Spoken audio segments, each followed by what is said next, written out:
Salut la team. Ouais, donc voilà, je viens de tester 2 jours de VTC avec les applications, enfin que avec Uber parce que pour l'instant j'ai que Uber. Je suis en train de mettre mes documents à jour pour faire du Bolt, etc. Alors, pour une première journée, je suis quand même satisfait. Pour une première journée, j'ai quand même réussi à faire du 150 euros en journée en faisant 8h45 de travail, donc c'est pas mal. J'ai jonglé entre la livraison parce qu'il faut savoir, oui, aussi que je suis livreur avec les plateformes et je suis VTC avec les plateformes. Je fais les deux. J'ai un compte Deliveroo, Uber, Eat, Stuart, Logic, Delicity.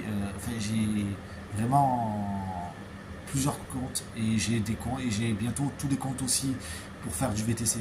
En fait, je teste beaucoup le travail avec les applications parce que j'aime justement la flexibilité qu'elles donnent. Et bon, il faut savoir que je fais pas que ça, aussi je travaille aussi avec des sociétés, comme vous voyez écrit là. Je travaille avec des sociétés privées aussi, en CDI ou avec des vrais types de contrats de travail et que je fais ça en parallèle.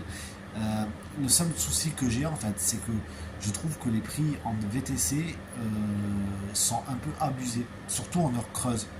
En fait, j'ai reçu des courses de 8-9 km à 13-12 euros. Euh, je veux dire, en fait, sur Deliveroo, je reçois des courses de 9-8 km à 15-20 € des fois. Donc en fait, juste pour dire aux plateformes ou ceux qui font le VTC, qui font des plateformes comme ça, avec des plateformes numériques, j'ai envie de vous dire, en fait, il y a un business à prendre, tout business est bon à prendre, mais à quel moment, en fait, un livreur, il se fait mieux payer qu'un VTC? Non, parce qu'en fait, il n'y en a pas un d'un côté qui a un véhicule à 30 000 € et l'autre qui a un véhicule à 300-500 euros. Il n'y en a pas un qui consomme à peu près 6 litres au 100 et l'autre qui consomme 2 litres au 100. Il n'y en a pas un où les réparations, ça leur coûte 1000 € à la facture quand ils vont dans un garage et l'autre, ça lui coûte 30-40 € dans un garage. En fait, c'est ça que je ne comprends pas avec les applis. Enfin, comment elles veulent donner envie aux chauffeurs de venir travailler avec des prix pareils? Alors, elles me disent, ouais, si on fait pas ce prix-là, on n'a pas de clients.